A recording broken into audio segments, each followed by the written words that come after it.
ఆడపిల్లకి పుట్టిల్లు హాస్టల్ లాంటిది. పెళ్ళవగానే హాస్టల్నే కాదు, అమ్మా నాన్నని కూడా మర్చిపోయి మొగుడమ్మడు వెళ్ళిపోతుంది.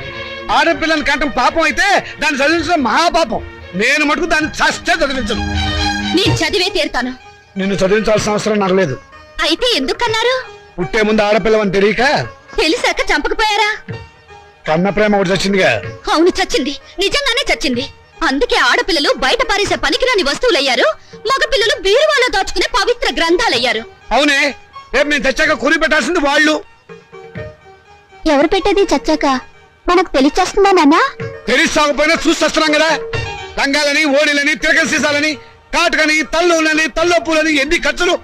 ఇవన్నీ కాకుండా పెద్ద మనిషి అయితే ఖర్చు, పెళ్లి అయితే ఖర్చు, కాపురాన్ని పంపిస్తే ఖర్చు, కడుపు వస్తే ఖర్చు, కాన్పు అయితే ఖర్చు. ఈ ఖర్చులన్నీ మగపిల్లలు కడుపులు కొట్టేగా పెట్టాలి. నాన్న, దాన్ని చదివించలేదన్న చెడ్డ పేరు మీకెందుకు? చదవనివ్వండి. దాన్ని చదివించడం మీకు భారం అనుకోండి. పోనీ అన్నయ్య నేను ఎక్కడైనా పార్ట్ టైం ఉద్యోగాలు చేసి దాన్ని చదివిస్తాం. ఎరా అన్నయ్య? అవునా? ఈ మాత్రం బుద్ధి నీకుంటే ఎప్పుడో బాగుపడేదనవే. ఆ బుద్ధి నాకు రాదు, వచ్చినా అక్కర్లేదు. చూసారో దీని అహంకారం. దీనికి పెళ్లి చేస్తే మొగుడితో కాపురం చేస్తా. ఎందుకంత రోషం వచ్చింది?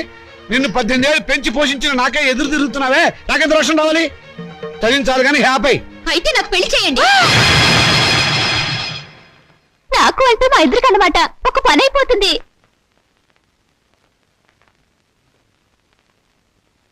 నువ్వు మాట మీద నిలబెడతావా? నిలబడతాను. కానీ ఒక విషయం, రేపు నన్ను కట్టుకున్నవాడు మధ్యలో పోతే నా గతేమిటి?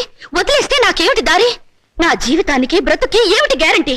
బ్రతికినంత కాలం పుట్టింట్లో పడి కుక్క తిండి తినాలి, మీ చేత చీచా అని పిలిపించుకోవాలి, అంతేగా? ఆడదానికి ప్రాణం పోసేది, జీవితం ఇచ్చేది మెళ్ళో తాళి కాదు, చదివిని చదువు. శభాష్, భలే చెప్పావమ్మా. నా ఆయుష్ కూడా బేషరతుగా నీకు ట్రాన్స్ఫర్ చేస్తున్నాను. రెండు కలిపి 200 సంవత్సరాలు హ్యాపీగా బతికేసాయి. నమస్కారం సార్ మూర్తి గారు. నువ్వు అక్కడే తక్కువ ఎవరా? ఎవరేం చెప్పినా నా నిర్ణయం మారదు. తెలుసురా, అడుగు తక్కువ కదవా. నువ్వు ఇలాంటి దౌర్భాగ్యపు నిర్ణయం ఏదో తీసుకుంటావని తెలిసే నేను వచ్చాను. చూడు, ఎవరు అవునన్నా కాదన్నా మౌనిక చదివే తీరుతుంది. నువ్వెలాగూ చదివించవని తెలిసిపోయింది, అందుకే నేను చదివిస్తా. ఇవాటి నుంచి మౌనిక నా రెండో కూతురు అనుకుంటా. అవునమ్మా. చూడండి మూర్తి గారు, తమరు చేయాల్సిందల్లా ఒక్కటే. దాని అప్లికేషన్ మీద తండ్రిగా ఒక సంతకం గీకి పారేయండి. దానికి కూడా ఏదైనా కూలీ కావాలని చెబితే నేను ఇస్తాను. అమ్మడు మౌనిక, విమర్శించేవాడు లేకపోతే ఎదిగేవాడికి ఎంకరేజ్మెంట్ ఉండదు. వాడి తిట్లు, చీవాట్లు నీకు విటమిన్లు, ప్రోటీన్లు అనుకో. వాడు నిన్ను కాదు అనడమే నీ ఎదుగుదలకు మంచిదారి.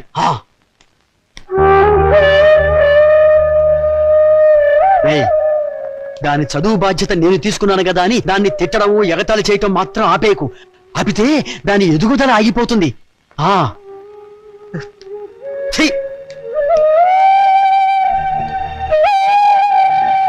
చూడండి బాబు గారు, మగబిడ్డ అన్న తర్వాత ఎంతైనా అడగచ్చు.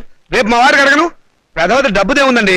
అసలు మీలాంటి పెద్ద మనుషులకి డబ్బులు కక్కుర్తిపడే మనసత్వం అస్సలు ఉండదు. ఏదో లాంఛనప్రాయంగా 10,000 అనుకుందాం. మా గేదె ఖరీదే 10,000 అండి.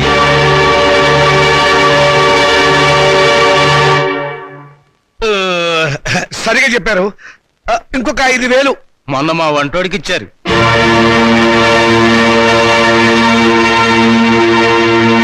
బావగారు, మీరేం కాదనకండి. ఆఖరి మాట 25,000. మా అమ్మాయికి మొదటి కాన్పు మగబిడ్డ పుట్టారనుకోండి, తాతగారు బహుమతిగా ఇంకో 5,000 ఇస్తా. ఓకే, ఒప్పేసుకోండి. సంతలో పశువులా ఈ బేరాలేమిటి? మౌనిక, మౌనిక, నువ్వు ఊరుకోవే. దొరక్క నాకు మొగుడు దొరికాడు. నీ కర్మ. సర్లేండి, త్వరలో ముహూర్తాలు పెట్టించండి. వస్తాను. థ్యాంక్ యూ బావగారు. సీత, సీత, వస్తున్నానండి. ఈ నెల 10వ తేదీ ఉదయం 10 గంటలకు ముహూర్తం. పనులన్నీ స్పీడ్ గా జరగాలి.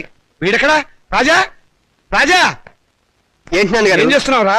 చదువుకుంటున్నానండి. గుడ్, చదవాలిరా. నువ్వు బాగా చదవాలి, స్టేట్ ఫస్ట్ రావాలి. ఇదిగో 25,000 కట్టిన డబ్బు జాగ్రత్త చెయ్యి. అంత డబ్బు ఎక్కడదండి? ఒంటికి ఆమదం రాసుకుని గోచి పెట్టుకుని రాత్రి దొంగతనం చేశా. ఆడది వేసే ప్రతి చచ్చు ప్రశ్నకి సమాధానం చెప్పే చవడదొద్దామని అనుకుంటున్నావా? నానా, నాకు ఉద్యోగం వచ్చింది. Very good. చూసావటే, నా కొడుక మజాక. కానీ ఏంటో నసురుతున్నావు? 30,000 డిపాజిట్ కడితే గానీ నాకు ఉద్యోగం ఎవరండి? 30,000? నాన్న, వెద ఉద్యోగం పోతే పోయింది. ఇవాళ కాకపోతే రేపు వస్తుంది. ముందు చెల్లి పెళ్లి ముఖ్యం. పెళ్లి వాళ్ళు కాకపోతే రేపు అవుతుందిరా. ఉద్యోగం రేపు రాదు. కట్టం డబ్బు 25,000 ఉంది కదా, తీసుకెళ్లి డిపాజిట్ కట్టు. మరి పిల్ల పెళ్లి ఆగిపోతుందే. ఇది అన్యాయం నాన్న. ఒకరికి న్యాయం జరగాలంటే ఇంకొకరికి అన్యాయం జరగాలి, తప్పదు. ఇంకో 5,000 తగ్గుతుంది నాన్న.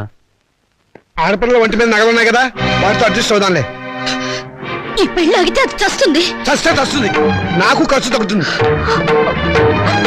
అక్క పెళ్లి ఆగిపోతే నేను ఊరుకోను. ఏం తిరుగుబాట? పొరపాటు జరిగినప్పుడు తిరుగుబాటు తప్పదు. ఒక బిడ్డ కడుపు కాల్చి ఇంకో బిడ్డ కడుపు నింపాలనుకోవడం అన్యాయం. ఒంటెల మీద కొట్టినప్పుడే ఓర్చుకున్నాను, ఈ చెంపతిప్ప భరించలేనా?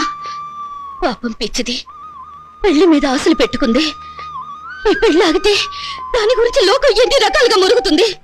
అమ్మాయి అన్నది నిజమే కదండి. ఇది ఆడవాళ్ళ రాజ్యం కాదు, నా రాజ్యం, నా కొడుకుల రాజ్యం. నోరు మూసుకో. ఏ తప్పు మాట్లాడిందని నోరు మూసుకోవాలి? మీ అధికారం అహంకారం మా స్వేచ్ఛని ఎంతకాలం ఇలా చంపుతాయి? ఏ మగపిల్లలతో సమానంగా బతికే హక్కు కూతుళ్ళమైన మాకు లేదా? లేదు. ఎందుకు లేదు? ఇలాంటి పిచ్చి ప్రశ్నలు అడిగే రోజులు వస్తాయనే ఆ రోజుల్లో ఆడపిల్ల పెద్ద మనిషి కాకుండానే పెళ్లి చేసేవారు. ఒకరు సస్తే సగామనం చేయించేవాడు, చేయకపోతే గుండు గీసి ముసుగేసి మూల కూర్చోబెట్టేవాడు. అంతెందుకు, మనకి రెండు చేతులు ఉన్నాయి, కుడి చేతుకున్న విలువ ఎడమ చేతుకుందా? లేదు.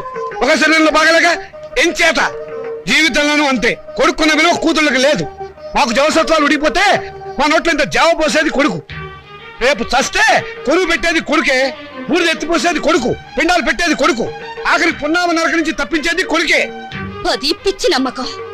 మీ వీప్ మీద ఎన్ని పుట్టుమచ్చలున్నాయో మీరు చూసారా? చూడలేరా? కానీ పున్నామ నరకం చూసినట్టు మాత్రం మాట్లాడతారా? పెట్టిన పిండాన్ని ఆడకాకులు మగ కాకులు కలిసే తింటాయి.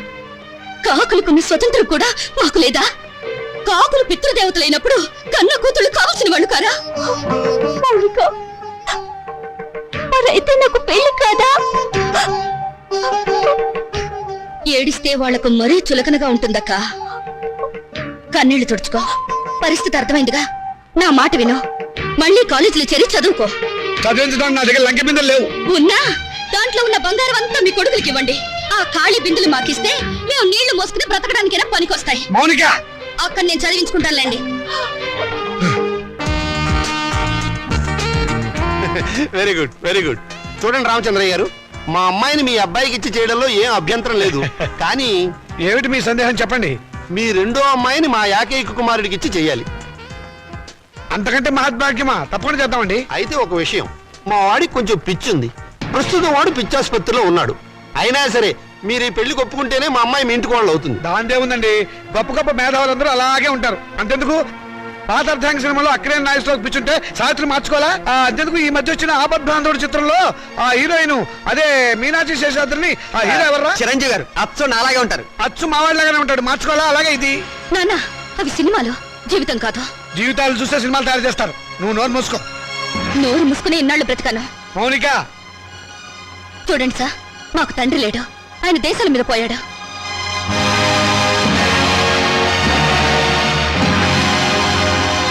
ఈయన మా పెంపుడు తండ్రి. పదక్క. ఏమిటో నువ్వు అక్కడ చెప్పొచ్చింది? నేను దేశాల మీద పోయానా? ఇంకా నయం, బ్రతికే ఉన్నామని చెప్పినందుకు సంతోషించు. మౌనిక, ఆగండి.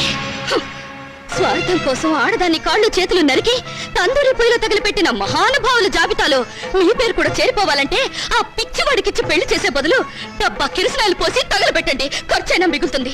ఎప్పుడు కొడుకుల భవిష్యత్తు గురించి ఆలోచించారే గాని మా ఆవేదన గురించి పట్టించుకోలేదంటే కూతుళ్ళుగా మేము చేసిన పాప ఏమిటో చెప్పండి. ఈ సంసారాన్ని నిలబెట్టేది నా కొడుకుల భవిష్యత్తే గాని మీ పెళ్లిళ్ళు కాదు. మాకు పెళ్లిళ్ళు అవసరమని మేమెవరితోనన్నా లేచిపోతే బయట ఏడ్చి కట్నం ఖర్చు తగ్గినందుకు లోపల సంతోషపడతాను. శభాష్. కూతుళ్ళు లేచిపోవడానికి తగిన సలహాలు ప్రోత్సాహం ఇచ్చే నీలాంటి తండ్రి ఊరికి ఒక్కడుంటే చాలు. దేశంలో ఈనాడు వరకట్న సమస్య ఉండేదే కాదు. నీ కొడుకు సుఖం కోసం నన్ను పిచ్చివాడికిచ్చి పెళ్లి చేయాలనుకున్నావు. ఇదే అమ్మ పిచ్చిదైతే నువ్వు చేసుకునేవాడివా? నువ్వు పిచ్చివాడివైతే ఇన్నాళ్ళు అమ్మ నీతో కాపురం చేసేదా? ఏంటే నాన్నగారికి ఎదురు సమాధానం చెప్తున్నావు? చెప్పుతో కొడతాను, జాగ్రత్త. చెప్పులు నాకు ఉన్నాయి. ఎందుకే గొడవలన్నీ లోపలికి రా. ఆడపిల్లలు ఇంట్లో కూర్చుని ఏడ్చే రోజులు ఎప్పుడు పోయాయమ్మా? మగపిల్లలు ప్లస్లు, ఆడపిల్లలు మైనస్లు అనుకునే ఇలాంటి వాళ్లను నట్టింట్లో నిలదీసి అడిగే రోజులివి. నట్టింట్లో కాకపోతే నడు రోడ్డు మీద నిలబడవే. నువ్వు అర్ధరాత్రి వరకు ట్యూషన్ల పేరుతో ఎవరెవరితో తిరుగుతున్నావో, ఏ లాడ్జీలో కుదురుతున్నావో ఎవరు తెలుసు.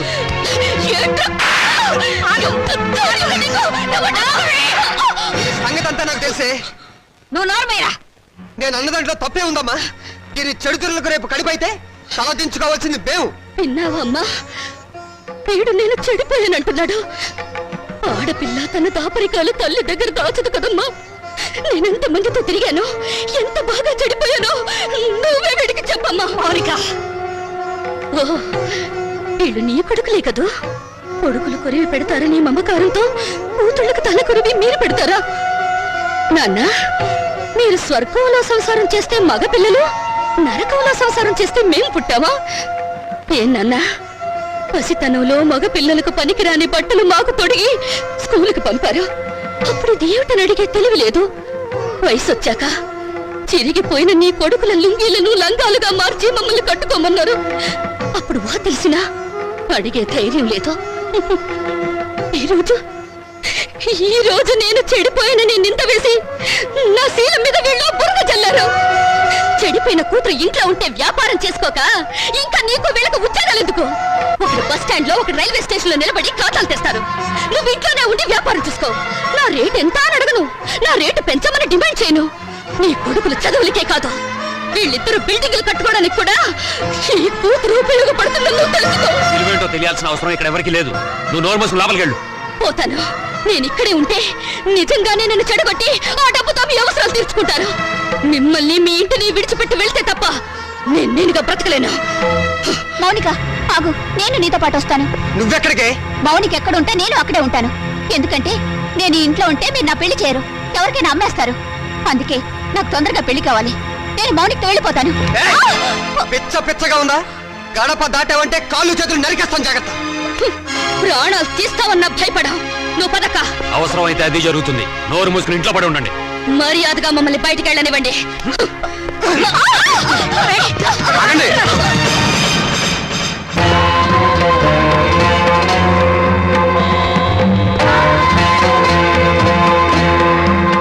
నువ్వా? ఇక్కడికి ఎందుకు వచ్చావు? దుష్ట శిక్షణ కోసం, స్త్రీల రక్షణ కోసం. నువ్వేమైనా కృష్ణ పరమాత్ముడువా? అయితే నీకున్న గోపికలో దీని నంబర్ ఎంత?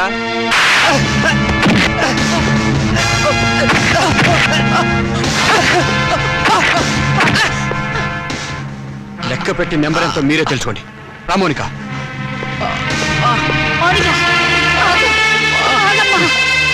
తీసుకెళ్ళి బాబు. మా దరిద్రం వదిలిపోతుంది, పీడ విరగడైపోతుంది.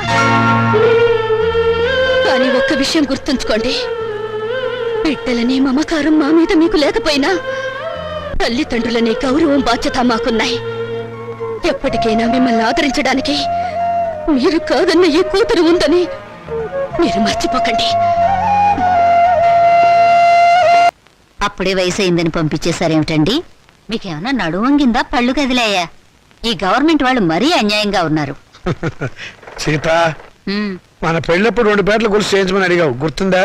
మీరు చేయించలేదుగా. ఇప్పుడు చేయిస్తానే, 2 గుర్తులు చేయిస్తాను. నాకు పిఎఫ్ వస్తుంది. ఒక్కటి చాలండి, మరీ ఎందుకు అతిగా? అది కాదే, 15 నాళ్ళు దర్జాగా మెళ్ళ వేస్తుంది తిరుగు. కావాలంటే కొడుకులు వేసుకుంటారు మనం పోయాక. అవే మాటలన్నా, మీరు నిండు నూరేలు బతకాలి. బాధ్యతలు అయిపోయిన వాడిని ఇక మీకు బరువు అవుతామేమో రా. నాన్న, మీరు మాకు బరువు ఎలా అవుతారు? అలా అనుకుంటే అమ్మ 9 నెలలు మమ్మల్ని కడుపులో భరించగలిగేదా? చూసావా సీత, ఇక మనకి దిగులేందుకే. మనల్ని చంపడానికి వచ్చిన ఎముడికి అడ్డం పడే మగబిడ్డలు ఉన్నారే మనకి. మరి మన మాలతి, మౌనిక వాళ్ళ పేరెత్తితే చంపేస్తా. అదే నాన్న, ఆవేశమే వద్దు. ఈ వయసులో మీకు మనశ్శాంతి కావాలి. అందుకే మీరు అన్ని పుణ్యక్షేత్రాలు తిరగాలని మేము అన్ని ఏర్పాట్లు చేసాం. రేపే మీ ప్రయాణం. తిరుగుతాను రా. ఇండియాలో ఉన్న గుళ్ళు గోపురాలు అన్నీ తిరుగుతాను. మీకోసం, మీ ఆరోగ్యం కోసం, మీ ఆనందం కోసం కనబడ్డ ప్రతి రాయిని మొక్కుతాను రా. రే రాజా, నువ్వు వేళకి భోంచేయాలరా. నీకు అసలు తిరిగి తిప్పలు గుర్తుండవు. అలా ఉంటే ఆరోగ్యం పాడైపోతుంది. జాగ్రత్త. ఏమ్మా, వీడు అసలే బతకస్తుడు. నువ్వు దగ్గర నుండి తిండి తినిపించాలి, లేకపోతే తిండి వీడు. మీరు వెళ్ళమన్నారని వెళ్తున్నాను రా. మిమ్మల్ని వదిలి వెళ్ళటం మాకు ఇష్టం లేదు. రేయ్, నువ్వు పనులని, వ్యాపారం అని అర్ధరాత్రి దాకా ఇంటికి రాకుండా, ఊళ్ళో తిరగకుండా ఏమన్నా 15 ఇంటికి వచ్చి ఫోన్ చేసి టైంకి నిద్రపోవాలి. ఏమ్మా, వీడి సంగతి నీకు తెలుసు కదా. వీడిని నీ చేతుల్లో పెడుతున్నాను, నువ్వే జాగ్రత్తగా చూసుకోవాలి. వస్తాను, వస్తానమ్మా. మీ ఆరోగ్యం జాగ్రత్త నాన్న.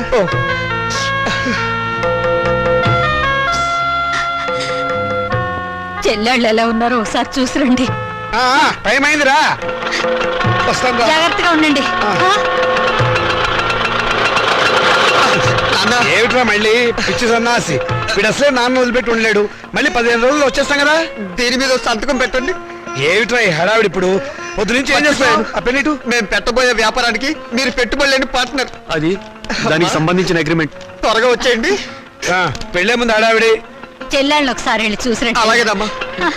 పచ్చిపోతా టైం అయింది, త్వరగా పోనేవయ్యా. పిండత్రయదేవతాభ్యో నమః ధ్యానావాహనా షోడశోపచార పూజాన్ సమర్పయామి. ఓం అయోధ్యా మధురామాయ కాశీ గాంజ అవంతికాః పూరీ ద్వారావతి దేవా సప్తైతే మోక్షదాయకాః అహం కాశీం గమిష్యామి త్రైమ నివసామ్యం ఇది భగవాన్ సర్వం కాశీ వాసవసం నభేత్ శ్రీశైలం కాశీ కేదారంగాళహస్తేశపక్షిషం పంచక్షేత్రం పఠే నిత్యం మహాపాతకనాశనం. పిండత్రయాధిష్టాన దేవతాభ్యో నమః.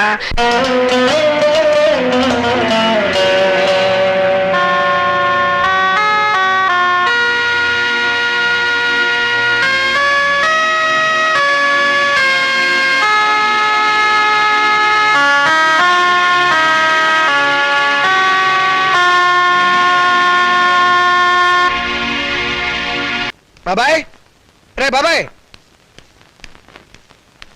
ఎవరు? నేను బాబాయ్, బాగున్నావా? ఎవరు? ఏమిట్రా ఏమిటలా అయిపోయావు? నువ్వేనా? నేను నీ రాముని. నువ్వు బతుకున్నావా? నేను బతుకుండేమిట్రా?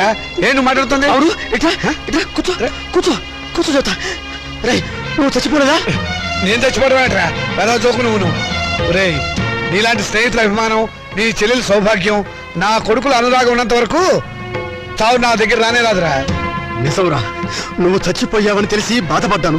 ఇప్పుడు నువ్వు బతుకున్నావని తెలిసి మరీ బాధపడుతున్నాను రా. ఏమిట్రా, ఏమైంది? ఇంకా ఏం కావాలరా? బతుకున్న తండ్రి చచ్చిపోయాడని చెప్పి డెత్ సర్టిఫికెట్లు చూపించి సాక్ష్యం కోసం పిండాకుడు కూడా పెట్టదని నీ కొడుకులు తండ్రి మాట సవదాటని ఆ శ్రీరామచంద్రుడు కూడా దాటిపోయి చరిత్ర సృష్టించారా.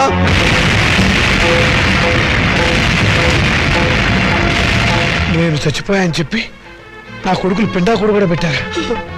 ఇంకా నయం, బతుకుండగా నీకు కూడు పెడతారో లేదో తెలియదు గాని నీకు పిండాకుడైనా పెట్టినందుకు సంతోషించు. కొడుకులు తలకొరివి పెడతారని, వాళ్ళు నిన్ను ప్రమోషన్ మీద స్వర్గానికి పంపిస్తారని ఇన్నాళ్ళు ఎగిరి పడేవాడివిగా. ఓ వెళ్ళి వాళ్ళు పెట్టిన పిండాకుడు ఎక్కడుందో వెతుక్కొని దాని మీద చిటికని విషం తల్లింపించేయరా. స్వర్గం సంగతి ఎలా ఉన్నా నీకు ఈ నరకం బాధ తప్పుతుందిరా. ఓ